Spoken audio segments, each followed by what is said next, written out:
I almost laughed when my attorney told me to fight, not because he was wrong. On paper, I had every reason to. My husband Daniel had died unexpectedly after a heart attack at 48. We had built a comfortable life together. A historic home, a respected law firm, years of savings, and a reputation that took decades to earn. Legally, none of it was as simple as grief made it feel. Across the conference table sat Daniel's mother.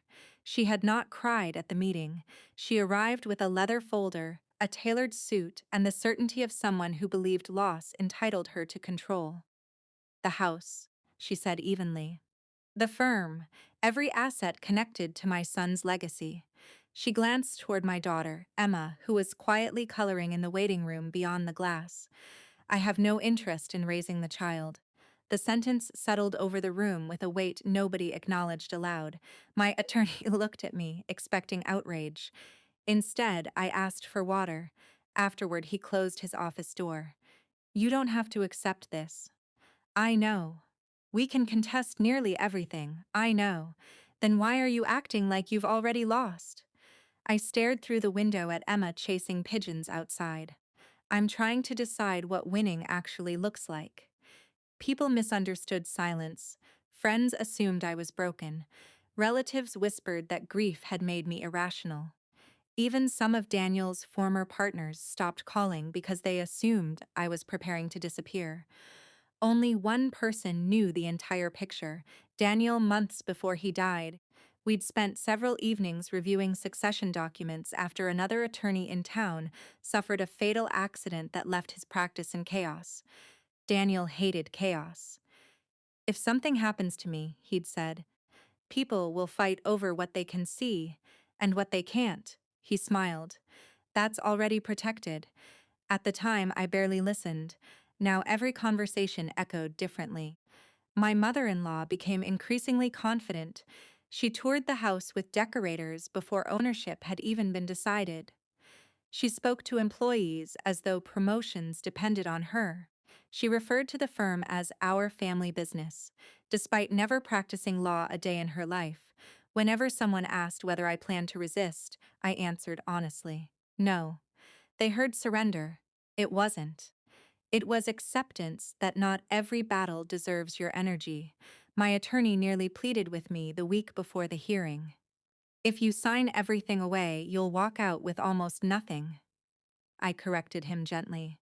"Not nothing." He frowned. "I'll explain afterward." The courtroom felt surprisingly ordinary, no dramatic speeches, no raised voices, just paperwork.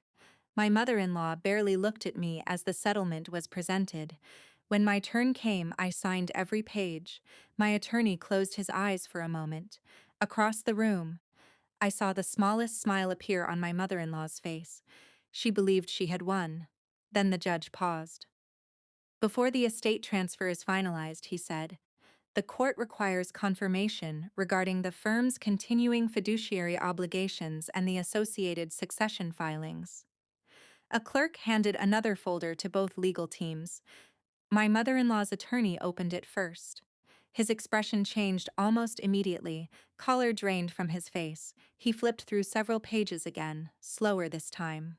"What is it?" she whispered. He didn't answer. The judge continued calmly. "Mr. Daniel Harper's succession plan separated beneficial interests from operational responsibility several months before his passings. Certain protected trusts and guardianship provisions are not part of today's contested estate." My attorney finally understood. He looked at me. "You knew." I nodded. Daniel had quietly restructured everything after Emma was born, the assets everyone had spent months fighting over. The house, the firm's ownership interests, investment properties, came with outstanding contractual guarantees, employee pension commitments, ongoing lease obligations, regulatory compliance duties, and significant business liabilities. Whoever insisted on taking control accepted every legal responsibility attached to them. Emma's future was somewhere else entirely, protected, irrevocable, untouchable, her education, her health care, her trust. None of it had ever been on the table. My mother-in-law looked from her attorney to the judge. "I don't understand." Her lawyer spoke so quietly I almost couldn't hear him. These obligations transfer with the estate. We can't separate the benefits from the responsibilities.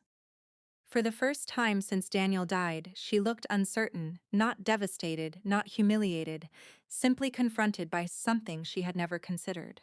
Ownership wasn't the same as freedom. The hearing ended without celebration. Outside the courthouse, my attorney caught up with me. "You let everyone think you were giving up. I was." He blinked. "I gave up trying to convince people that grief makes someone weak." Emma slipped her small hand into mine. "Are we going home?" I smiled. "We're going somewhere new. The house would belong to someone else. The law firm would continue under obligations I no longer had to carry. Daniel's reputation would survive without my defending it every day. And my daughter would grow up, knowing her father left her something far greater than property. He left her protection. As we walked away from the courthouse, nobody applauded. Nobody admitted they had misjudged me. Life rarely offers that kind of ending. Sometimes dignity is simply refusing to spend your future fighting over what you already know you can live without.